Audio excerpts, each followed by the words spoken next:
झूठी जमहूरियत तेरी मजहब को लड़ाना, कमजोर को दबा के उन पे जुल्म ढाना, फिरौनियत ये तेरी बेनकाब करेंगे, मजलूमों के दिफा के हम असबाब करेंगे। अस्सलामु अलैकुम वरहमतुल्लाहि वबरकातुहू। मुहतरम नाज़रीन कराम, तहफ़्फ़ुज़ दीन और MRF TV लाइव के सिलसिला ख़बरों की ख़बर में आपका इस्तक़बाल है। देश और दुनिया की ख़बरों के साथ मैं हूँ सोहेल खान निशाती। बढ़ते हैं आज की ताज़ा ख़बरों की तरफ। नाज़रीन, हम पहले ख़बरों की सुर्खियाँ जान लेते हैं।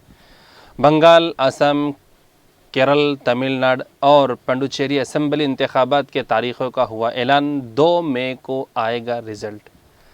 भारत बंद में 40,000 तंजीमों के 8 करोड़ ताजिरों की हड़ताल। बाज़ारों में काम बिल्कुल ठप रहा।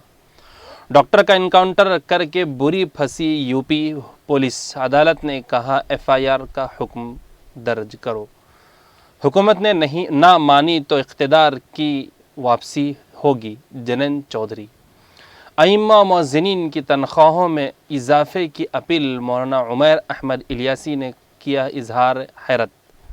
नाज़रीन, अब ख़बरें तफसील से। मगरबी बंगाल में 294 नशिस्तों के लिए असम्बली इंतख़ाबात होने वाले हैं और इलेक्शन कमीशन ने इसको 8 मराहिल में मुकम्मल करने का ऐलान किया है। पहले मरहले में 27 मार्च को, दूसरे मरहले में 1 अप्रैल को, तीसरे मरहले में 6 अप्रैल को, चौथे मरहले में 10 अप्रैल को, 5वें मरहले में 17 अप्रैल को, छठे मरहले में 22 अप्रैल को और 7वें मरहले में 26 अप्रैल को, 8वें मरहले में 29 अप्रैल को वोटर्स अपने हक़ राय दही का इस्तेमाल कर सकेंगे। नताइज 2 मई को आएंगे और इलेक्शन कमीशन ने तमिलनाडु रियासत और मरकज़ के ज़ेर इंतज़ाम इलाका पुडुचेरी में भी एक ही मरहले में असम्बली इंतख़ाबात कराने का ऐलान किया है। इन दोनों मकामात पर 6 अप्रैल को लोग हक़ राय दही का इस्तेमाल कर सकेंगे। केरला के 140 नशिस्तों के लिए असम्बली इंतख़ाबात इलेक्शन कमीशन ऑफ इंडिया ने एक मरहले में करने का फ़ैसला किया।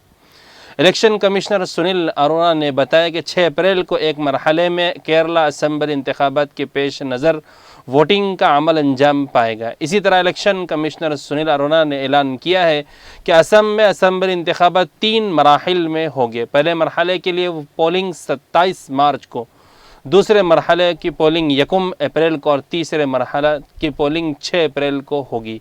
वोटों की गिनती यहाँ पर भी 2 मई को ही होगी। नाज़रीन, गुड्स एंड सर्विस टैक्स यानी GST और ई-कॉमर्स पॉलिसी के कुछ इल्ज़ामात के ख़िलाफ़ ऑल इंडिया मर्चेंट कॉन्फेडरेशन के भारत व व्यापार बंद में तकरीबन 40,000 से ज़्यादा तिजारती तंजीमों के 8 करोड़ से ज़्यादा ताजिर शामिल हुए, जिसकी वजह से बाज़ारों में कोई कामकाज नहीं हो सका। कॉन्फेडरेशन ने आज एक बयान में कहा कि पूरे मुल्क के बाज़ारों में वीरानी छाई रही और मशरिक़ से मगरिब और शिमाल से लेकर जनूबी हिंदुस्तान तक तमाम रियासतों के ताजिरों ने अपने कारोबार बंद रखे। मरकज़ी हुकूमत, रियासती हुकूमत और GST कौंसल को सख्त पैगाम दिया। पूरे मुल्क में ताजिर से ताजिर और ताजिर से सारिफ तक मुकम्मल कारोबार बंद रहा। बयान में दावा किया गया है कि पूरे मुल्क में तकरीबन 8 करोड़ ताजिर, 1 करोड़ ट्रांसपोर्टरों, 3 करोड़ हॉकर्स और तकरीबन 75 लाख छोटी सनातों ने अपना कारोबार मुकम्मल बंद रखा। इसी बंद से अंदाज़ा किया जा सकता है कि भारत का हर नागरिक इस हुकूमत से किस कदर परेशान है। नाज़रीन, गिरधारी उर्फ डॉक्टर को 6 जनवरी को शहर के भीड़ भाड़ वाले गोमती नगर इलाके में एक गैंगस्टर अजीत सिंह को गोली मारने के इल्ज़ाम में गिरफ्तार किया गया था। JM सुशीला कुमारी ने जुमेरात को गिरधारी की मौत के मामले में वकील सर्वजीत यादव की अर्ज़ी पर जांच का हुक्म दिया, जिन्होंने पहले फ़रीक़ दिफा के वकील की शक्ल में गिरधारी की नुमाइंदगी भी की थी। अदालत ने कहा कि सुप्रीम कोर्ट की वाज़ेह हिदायत है कि पुलिस तसादम के मामले में एक FIR दर्ज की जाए और पूरे वाक़े की सदाकत का पता लगाने के लिए जांच की जाए। अदालत ने कहा है कि यह जांच का मौजू है, क्या पुलिस टीम ने अपनी हिफाजत करते हुए गिरधारी को गोली मारी या टीम ने अपनी हिफाजत से मुतालिक हुकूक का गलत इस्तेमाल किया।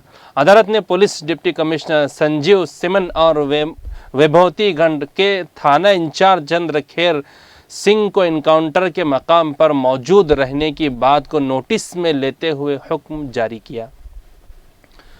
नाज़रीन, उत्तर प्रदेश वाक़े पीलीभीत लखीमपुर खैरी बॉर्डर पर किसान महापंचायत में शरीक होने के लिए पहुंचे आरएलडी लीडर जनन चौधरी ने मरकज़ी की मोदी हुकूमत और उत्तर प्रदेश की योगी हुकूमत को सख्त तनकीद का निशाना बनाया। ज़रिए क़वानीन के वापसी का मुतालबा करते हुए जनन चौधरी ने कहा कि किसान तहरीक को लेकर हुकूमत ने अपने स्टैंड को मज़ीद सख्त कर लिया है, जो किसी भी तरह से मुनासिब नहीं। उन्होंने कहा कि हुकूमत किसानों के मुतालबात को मानने के मूड में नज़र नहीं आ रही। वजह है कि तहरीक का दायरा बढ़ाना लाजमी हो गया है।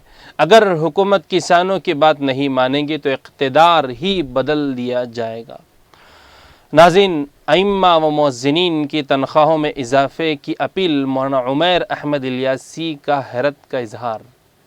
हकीकत यह है कि आज हम अपने आसपास की किसी भी मस्जिद का मुआयना करें तो पता चलता है कि सैकड़ों में कोई एक मस्जिद ऐसी होगी जिसके इमाम व मुअज़्ज़िनीन की तनख्वाह माक़ूल पर हो, वरना अक्सर मसाजिद के इमाम व मुअज़्ज़िन हज़रात की तनख्वाहें इतनी कम है कि एक मज़दूर और ऑटो चलाने वाले अहबाब भी शायद इन मौक़र हज़रात से ज़्यादा नहीं तो इनके बराबर कमा ही लेते हैं। इस मसले पर बाज़ फ़िक्रमंद अहबाब का कहना है कि अगर वक्फ़ का ही सही इस्तेमाल हो जाए तो इन मौक़र हज़रात की तनख्वाह में इजाफ़ा हो सकता है। और असल तो हर मस्जिद के अतराफ़ में रहने वाले मुसल्लियों की ज़िम्मेदारी है कि वो इस तरफ तवज्जो फ़रमाएँ। अगर मस्जिद के अतराफ़ के घर वालों ने अपना दीनी फ़रीज़ा समझ कर हर माह एक घर से कम 100 रुपये भी दिए तो ये मसला आसानी से हल हो सकता है। इसी मसले पर मौलाना उमैर अहमद इलियासी ने कहा कि चर्च के पादरी, मंदिर के पुजारी, गुरुद्वारा के ग्रंथी को मुनासिब तनख्वाह और सहूलियत हासिल है। लखनऊ मस्जिद के इमाम और मोनंत के तनख्वाह सुनकर हैरत होती है।